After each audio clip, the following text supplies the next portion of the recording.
It was Christmas time, and my family decided to take a break from the noisy streets of Queensland. We planned to go far away, to our outhouse in West Virginia.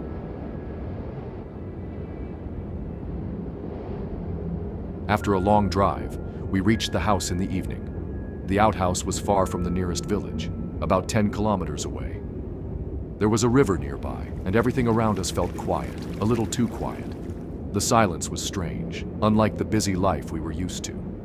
It made the place feel scary because there weren't any houses or people nearby, just us, surrounded by trees and darkness.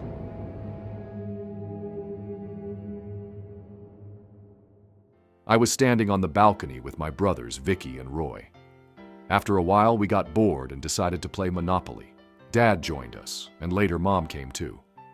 We were all having fun, enjoying the moment. But then, something strange happened.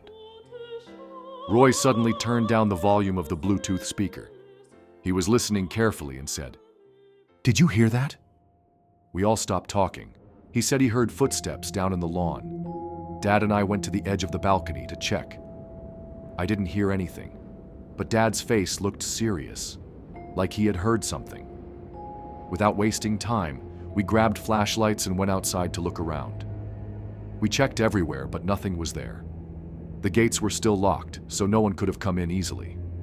I could tell Dad was feeling a bit uneasy. We went back inside, but things didn't feel normal anymore. When we got back to the balcony, everyone looked scared. Vicky, Roy, and Mom told us they heard something. 2 people talking down below.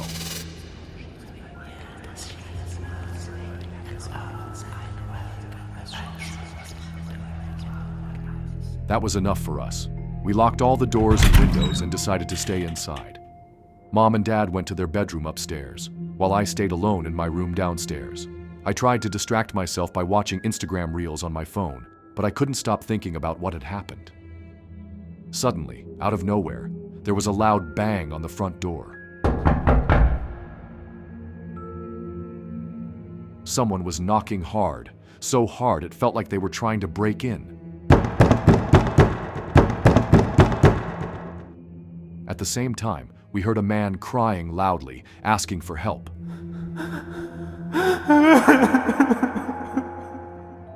My heart was racing. We rushed to the living room, but the window near the door had curtains, so we couldn't see who it was. Dad slowly opened the curtain. Outside, we saw a man covered in blood. He looked scared and kept saying, "Please let me in. I need help." Dad asked him, "What happened? How did you get hurt?" But the man didn't explain. He just kept begging us to open the door. Something felt very wrong. Dad looked scared but firm. He told the man, "If you don't leave, I will call the police." Then he closed the curtain and told us to double-check all the locks on the doors and windows. We stayed together in the living room for the next 2 hours, waiting and listening. After a while, it seemed like the man had gone. We all decided to go back to our rooms. I went back to my room, but I couldn't sleep. I kept scrolling through my phone, trying to distract myself. That's when I heard it again. A loud thud coming from outside my room. My heart started pounding. I grabbed my phone and called Dad. He told me to lock my room and stay inside. But my door didn't have a lock. It had been broken for a long time. I told him, and he quickly said, "Go to the bathroom, lock the door, and stay quiet." I ran to the bathroom and locked myself inside. Everything was silent for a while, until I heard footsteps in the hall. My hands were shaking. I leaned closer to the keyhole and tried to see what was happening. Through the tiny opening, I could see someone entering my room.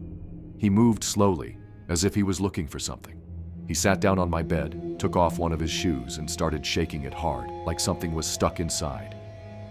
Then he put the shoe back on and stood up. That's when things got worse. He turned towards the bathroom door where I was hiding. He stood still, staring at the door. Then he said in a cold voice, "I know you're in there." My mind went blank. I didn't know what to do. Should I stay hidden? Should I run? I was too scared to think clearly. Without realizing it, I made a decision. I opened the bathroom door and ran out, screaming as loud as I could.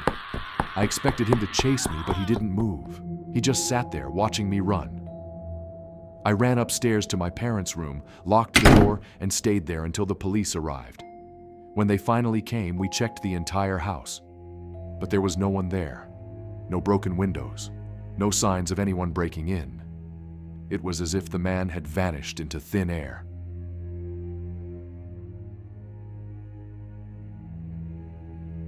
That night changed everything for me.